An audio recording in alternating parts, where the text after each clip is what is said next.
My name is Razul Wallace, and I'm going to tell you a little bit about why I started to invest in real estate.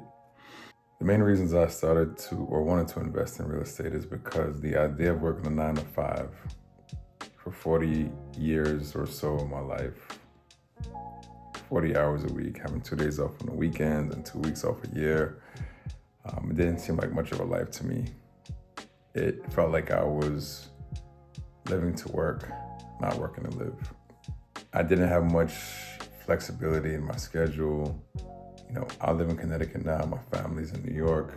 I was missing all the family events because my work schedule was Monday to Saturday.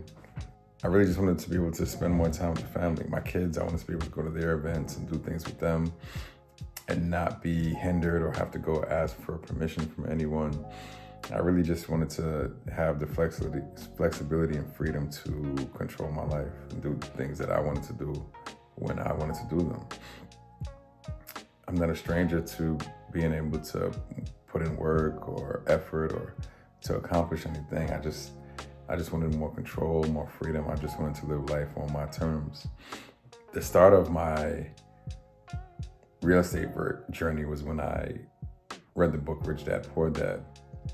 That was the first time that I realized that people make money in ways outside of working for someone. I couldn't even fathom that. That wasn't even an idea in my head. It's not something that they ever talk about in school.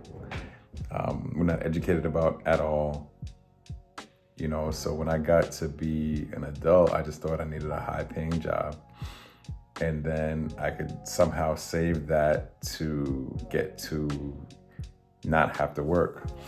But then once I read Rich Dad Poor Dad and I started learning about, hey, you can invest. This is why people invest or buy properties. That never clicked or registered. I never understood why people invested. That's how little the education system talks about investing, owning a business, everything. There's no teaching about it at all. I really had no idea that people made money investing out. And the only way that I thought people made money was through working. As time went on, I recognized, okay, I need to figure out how I'm going to invest. And through some research and Rich Dad Poor Dad, I realized that real estate was the vehicle that had created the most wealthy or financially free people in the US, probably in the world. So I decided to go that route. In my reading, in my research, I was trying to figure out how I could learn more, how I could start to make something happen. And one of the things that was recommended was to join one of your real estate investment associations. So most states, towns, cities, areas will have some type of real estate investment association where people get together to talk about real estate. And so I started there with CT-REIA, Connecticut Real Estate Investment Association. And in CT-REIA, they had this mentorship course that talked about how to buy real estate. And at the time, I think I had partnered with my sister. We put some funds together and we had like $32,000. And I remember the mentorship course that they offered was about $6,000. And I was like, man, if I invest this $6,000, what if I come across an opportunity that requires 30 or 32, and now I only have 26 left? So I was really like struggling with it. But after talking to Linda Baumgartner, she was the leader, the person that kind of ran it. She said, listen, just take the course. What you'll learn in the course will get you the property. Don't worry about. I let her know about the money that I had, limited funds that I had, and how I was nervous that I might miss an opportunity because I had spent funds on this course. But she assured me that I would learn what I needed in the course to be able to acquire something.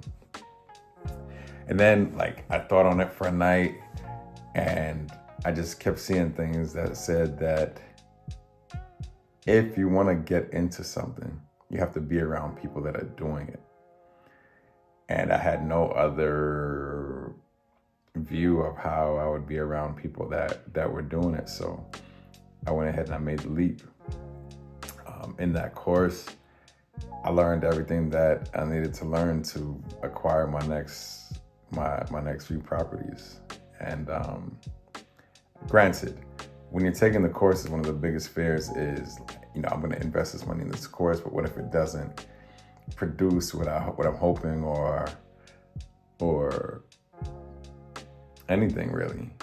What if I don't get any ROI or return on investment?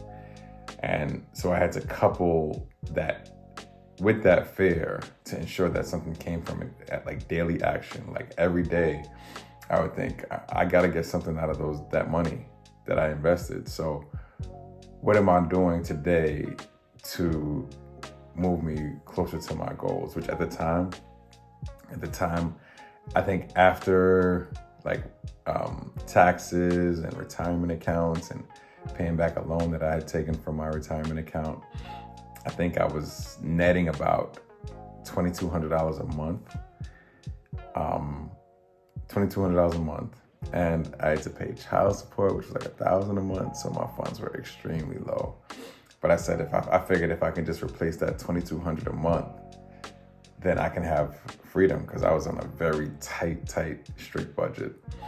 And so that was my goal, to really just be able to replace that $2,200 a month, and just to get back my time.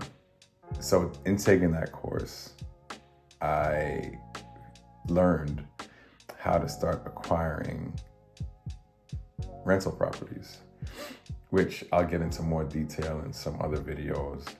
But some of the other things that I learned about along the way is that opportunity is everywhere, and that you can create opportunity just from your thoughts, ideas, words, and having conversations. Even if you have nothing, in the way of resources, like in the way of cash or assets, like if you have the ability to find a good opportunity, the money will come.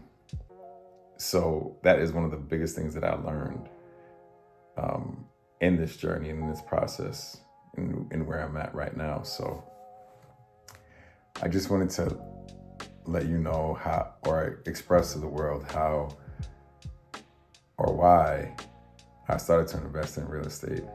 And the rest, or everything after this, will be more details about the journey, what that looked like, some of the nuances and intricacies of it. And yeah, that's it. Thanks for listening.